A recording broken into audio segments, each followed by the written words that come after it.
Cold calling, one of the most important parts of our day-to-day lives as salespeople, but is cold calling as effective as it was in yesteryear?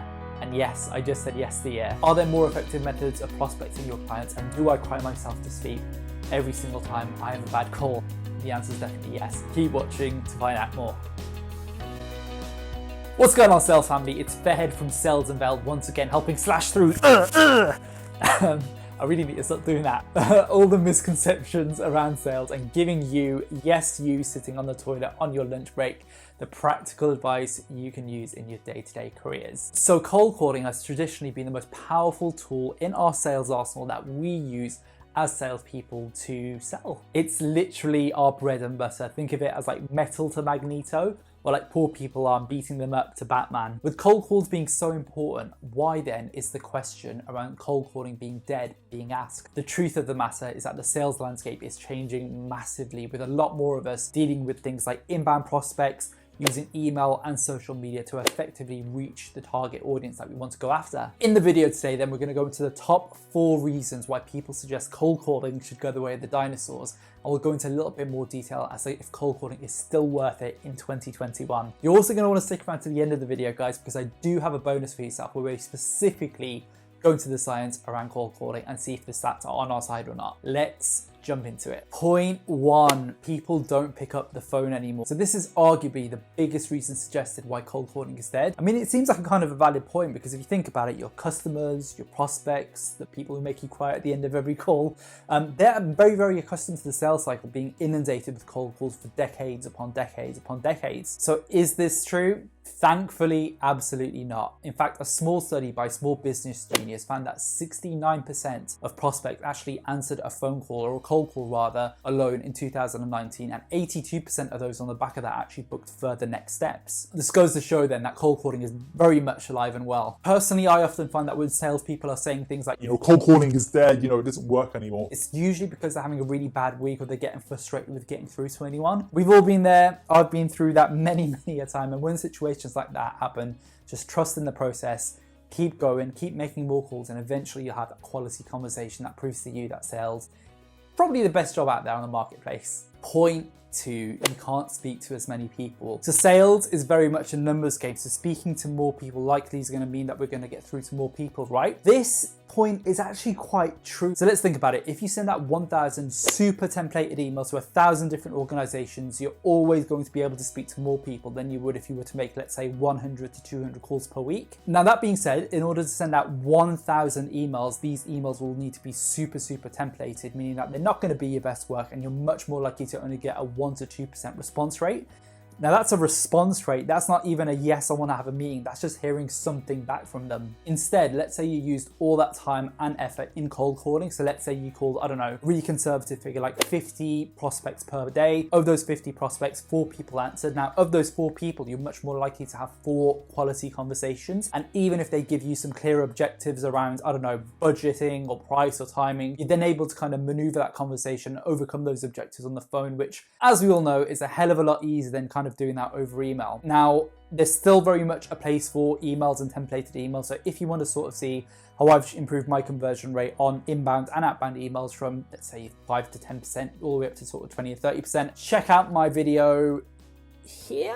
That should hopefully work. Yeah, let's go with that. Point 3, companies don't have switchboards. So unless you've been living under a rock or are watching this in the future, in which case does my hairline make it to 2025? There's been a massive global pandemic that's taken place, which means that, getting through to prospects and reaching them has been more difficult than ever before, especially if we're going after things like switchboards. What's even worse is that according to remoteworkingwarriors.com, which is a massive self-plug, the number of remote workers is likely to increase massively actually by 2030, which is a future problem that us salespeople really need to be aware of. As such, getting through to our prospects when they're working from the office has proven especially challenging over the past couple of months, with a number of companies actually getting rid of their switchboards altogether. Now, whilst this definitely proves challenging, there is definitely a story underneath those massive headlines. For example, the department that you're setting into. So a recent study that I came across actually found that sales departments and HR departments, by setting into those, was actually much more likely to be more responsive to cold calls than other departments like IT departments, for example. Damn IT departments! Now, in my opinion,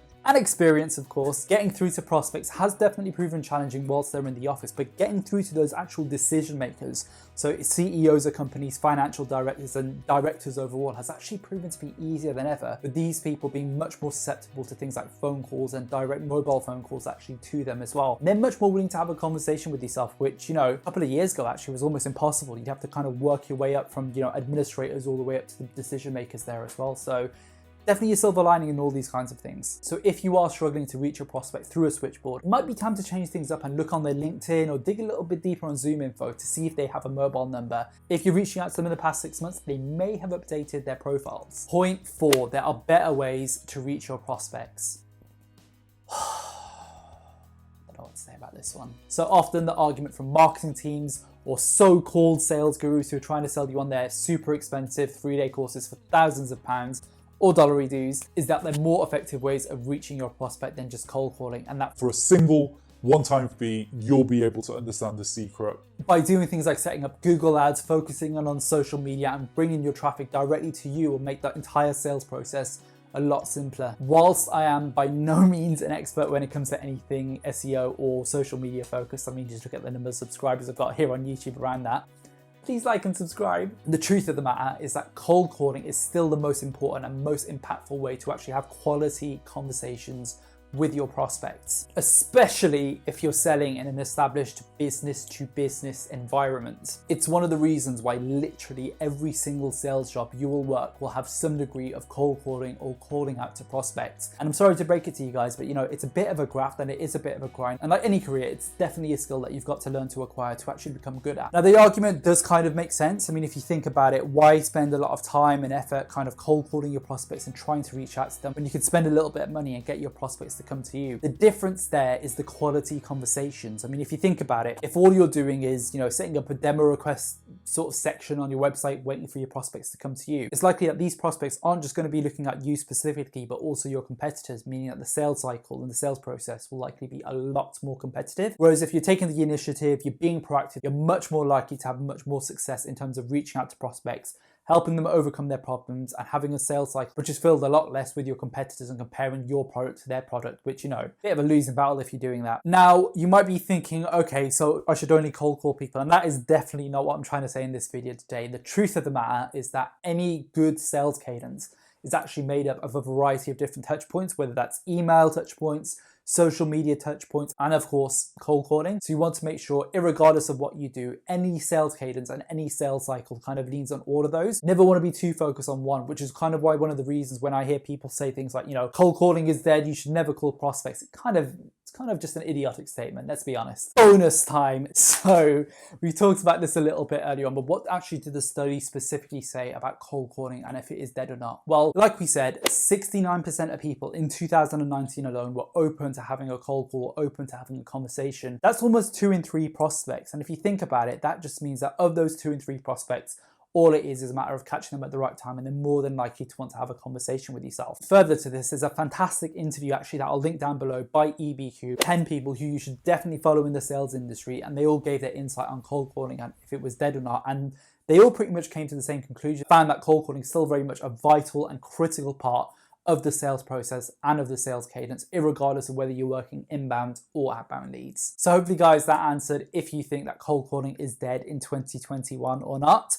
Please do leave a comment down below and let me know your thoughts on if you think that cold calling is dead this year or not, or is going to die anytime soon. If you're interested in more great content around sales, sales training, all those fantastic things to help your career, please do leave a comment down below. Please do like and subscribe and hit that bell notification for the latest updates for all things Sales Avail focus, where, you know, I can learn from you guys, you can learn from me, and we can really make the world of sales a little bit nicer here on the internet. That's all for now, guys. See you in the next one.